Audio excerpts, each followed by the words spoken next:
taliska ciidanka danab ee hoos yimaada dowladda federaalka Soomaaliya ayaa beeniyay in laba sarkaal oo ka tirsan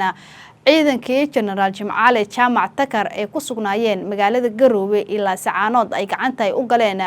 ciidanka Puntland xilli shalay halkaasi ciidanka Puntland ay weerar ay ku qaadeen ciidamo ka tirsan kuwa General Jimcaale Jaamac Takar oo ku socdaalayay inta u dhaxaysa wadada xiriirisa la saacanood iyo Garowe afayeenka ciidanka commandoska ee danab ee dowladda Soomaaliya Maxamed Saciid Dheelaf oo ka hadlay dhacdadaas weerarka ee ka dhacday deegaanka Faladhiyaale ee gobolka Sool uu ku sheegay in isaga iyo laba sarkaal kale lagu soo weeraray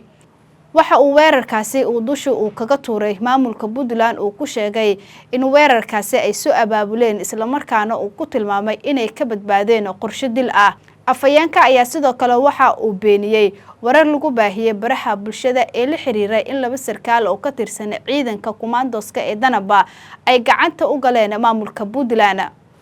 dhinaca kale waxa uu carabka uu ku dhuftay in wararka la xiriira gaashaanle dhexe Qaasim Jaamac Shire uu ka tirsanaa ciidanka danab balse waxa uu ku tilmaamay in gabi ahaanba ciidankaasi uu ka tirsaneen balse uu ka mid yahay ciidanka Puntland iyaguna ay xireen maamulka Puntland ayaa wali wax faahfaahin ah ka bixinin eeda afayeenka uu dusha uu kaga tuuray wixii xoogay macluumaad ee ku soo kordhana muuqaaladeena xiga ayaa idin kugu soo gudbin doonaa.